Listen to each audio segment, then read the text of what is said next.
will talk about 12 dependent origination. This is the truth about reincarnation. We will incorporate the 12 dependent origination with the 4 noble truths and 3 Dharma seals and understand their importance to Pure Land Buddhism. Let's first look at the 12 links of dependent origination. Number 1 is ignorance. Ignorance is our delusion about our own existence. We think there is a real self. Being selfish is normal, and we have a lot of greed, anger, and ignorance. Because of our ignorance, we have formation, which is our volitional activities. We started creating karma with our body, speech, and mind. This can be wholesome or unwholesome. Then because of the formation, we have consciousness, our alaya consciousness. Now find the right parents, and when the parents are having copulation, this consciousness attached to the egg and the sperm, and now the mother is officially pregnant. Then we have name and form. When the mind is not fully developed, it's called the name, and when the body is not fully developed, it's called the form. Then we develop the 6 senses, our eyes, ears, nose, tongue, body, and mind. We come into contact with the world when the mother gives birth, and then we will start have feelings, experiencing sensations such as pleasure, displeasure, and neutral feeling. We will have a lot of craving. This includes all the love and hate, likes, dislikes, and greed and anger. We have a lot of clinging, there's a lot of grasping and attachment to all the worldly things. Then we will have becoming, creating new karma, new karmic formation. Then we have birth, emergence of newborn being. Then we have aging and death all over again. This is 2 layers of cause and effect through 3 periods. Ignorance and formation is our past causes. Consciousness, name and form, 6 senses, contact and feeling. These 5 are our present effects. Craving, clinging, becoming, that's our present causes. Birth and aging, that's our future effect. It's 2 layers of cause and effect. So dependent origination, it means cause, condition, and effect. One relies on the other. This arising, that arises. This ceasing, that ceases.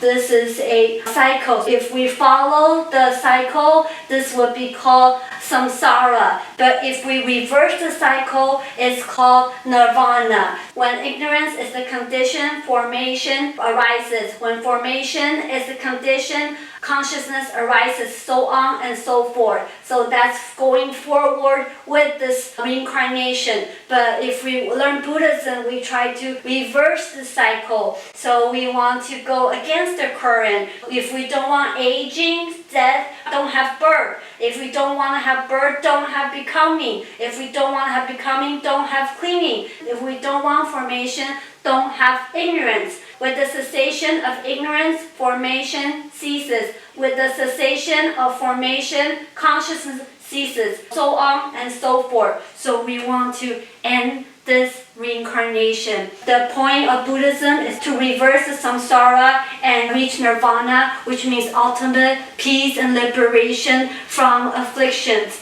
This 12 dependent origination is the same as the 4 noble truths. 4 noble truths is suffering, cause of suffering, cessation of suffering, path to end suffering. Our suffering is 3 to 7, that's our current suffering. Birth and aging, 11 and 12, that's our future suffering. What is the cause of our suffering? It is our ignorance and formation. That's our past causes. Then our present causes, it's our craving, clinging, and becoming.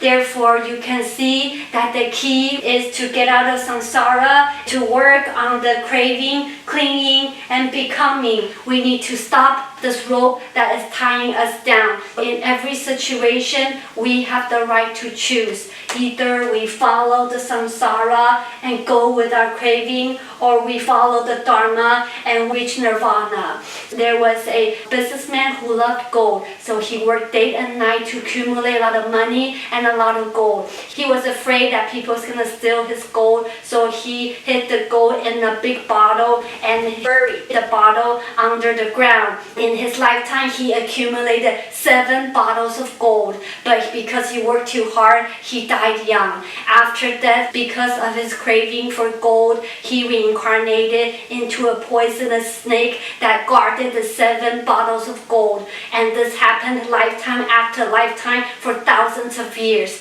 until one day he felt extremely tired of this life, so he left the 7 bottles and went on the road, found a passerby. He asked, "Can you please help me to bring a bottle of gold to the temple and donate to the temple?" The compassionate monks at the temple accepted the offering and expounded Dharma to the snake. The snake was refreshed with Dharma joy and decided to donate the other 6 bottles of gold. With this act of giving and renunciation of craving, he then reincarnated as a heavenly being and later became a human.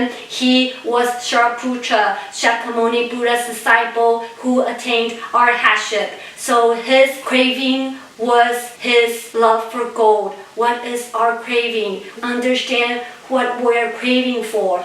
We need to cut off the road of samsara because it's a whole big, massive suffering, and it's actually a big lie. We don't want to keep going through the cycle of reincarnation. In order to end the samsara and reach nirvana, we need to understand the 3 Dharma seals. Seals are like stamps that prove the authenticity that this is Buddha's teaching.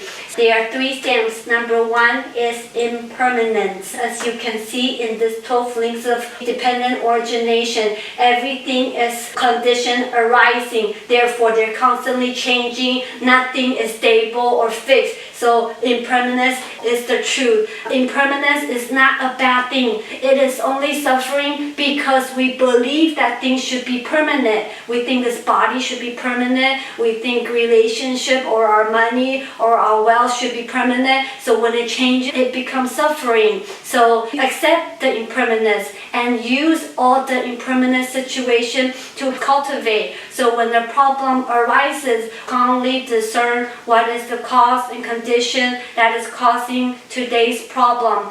What can I do to change the conditions and make things better and benefit everyone?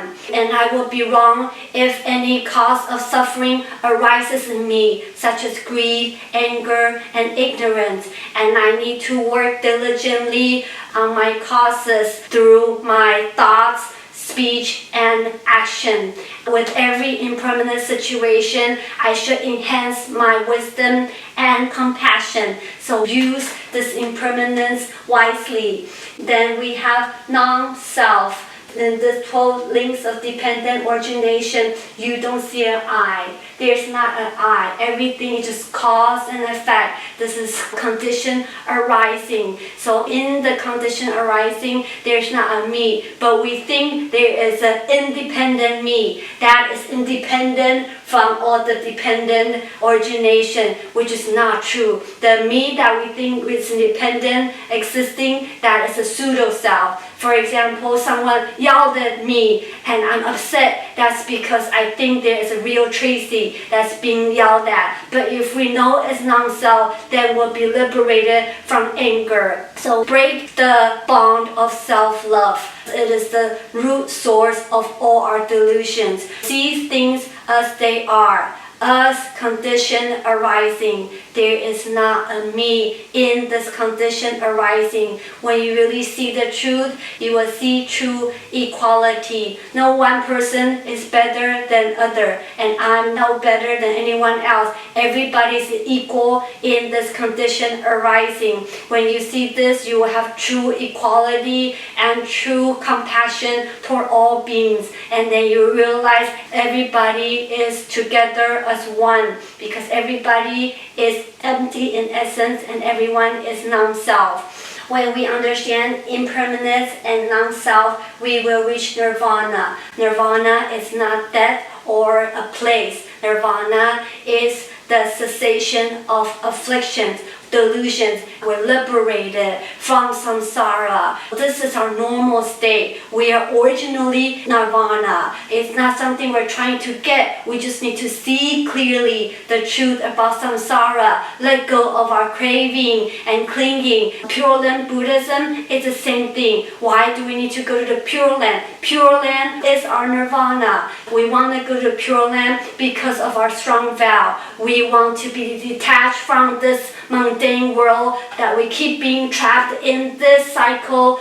of reincarnation, which is a massive lie and massive suffering. We want to get out of it. This is all a self-created jail. It's like we're planting a poisonous tree. We keep giving it water, keep giving it fertilizer, but this is a poisonous tree. But we keep letting it grow bigger and bigger. So chanting the name Amitabha is to wake us up from this delusion, from this upside down false thinking. Therefore, Buddhism is not just about chanting the name Amitabha. It's about our profound insight and understanding about impermanence, non-self, and nirvana. And then our chanting will have real substance, has real meaning. Subsequently, every recitation of Amitabha is now worth more than 10,000 recitation of Amitabha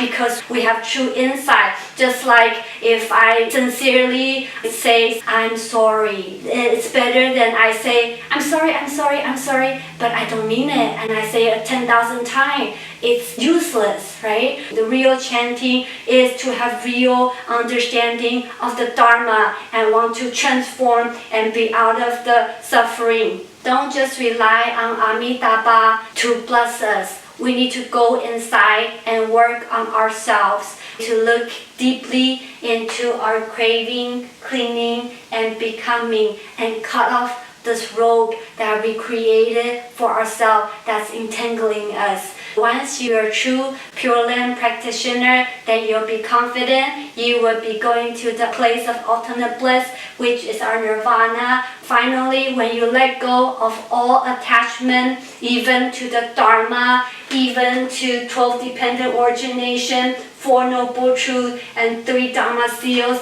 you will see that samsara is the same as nirvana, because samsara is emptiness and nirvana is emptiness. That is the ultimate truth and ultimate enlightenment. So that's a class for today. Thank you for listening. Amitabha.